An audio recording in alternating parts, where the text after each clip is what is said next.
This is a video about supporting students with special educational needs and disabilities with their transition to higher education. We had a really helpful talk by Bournemouth University at our Moving On Day, and the video has been created from the information in that presentation.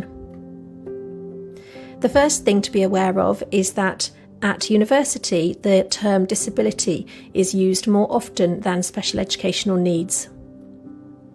A disability is something that has a substantial impact on day-to-day activities like education.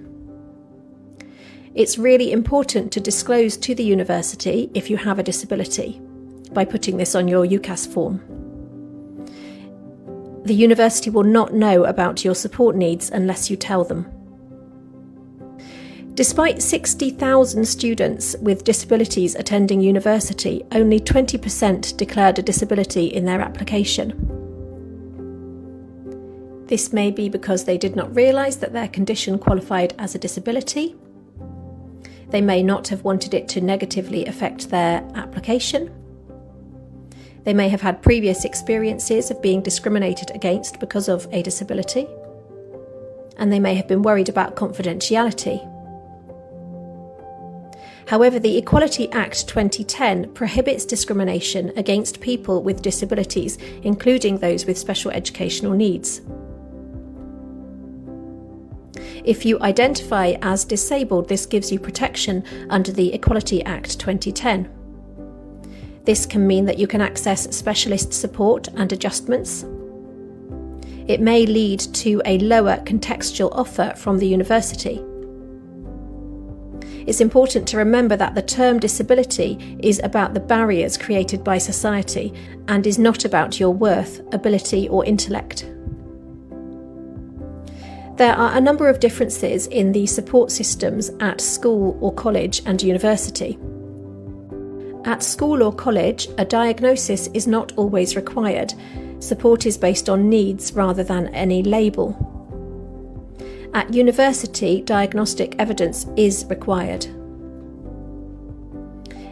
At school or college, exam arrangements may be arranged through a Form 8 assessment.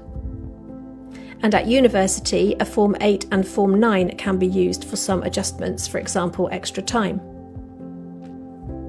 At school or college, support is usually coordinated by the SENCo. At university, it is coordinated by a disability advisor within disability services or additional learning support. At school or college, parents, carers or guardians are often involved in discussions about the student's needs. At university, the university expects to communicate directly with the student as an adult. Under the Equality Act 2010, universities must make reasonable adjustments to ensure students with disabilities can access education. This may include assistive technology, access to the site, slides for pre-teaching, and exam arrangements. Disability Student Allowance is a financial support available to university students with disabilities. You make your application for DSA when you make your student finance application. There will be a needs assessment which will determine what support is needed. For example, you may be able to access a laptop or one-to-one study skills support. It is important to mention if you find online sessions difficult. However, not all universities offer face-to-face one-to-one support, so it is worth checking with the universities that you are interested in. So the key points to remember. First, disclose your disability on your UCAS application. 2. Have diagnostic evidence and Form 8 ready. 3. Understand that the university will communicate directly with you, not with your parents and carers. 4. Be aware that support at university will differ from school, requiring more self-advocacy and organisation. 5. Apply for DSA when making your student finance application. Good luck with your application.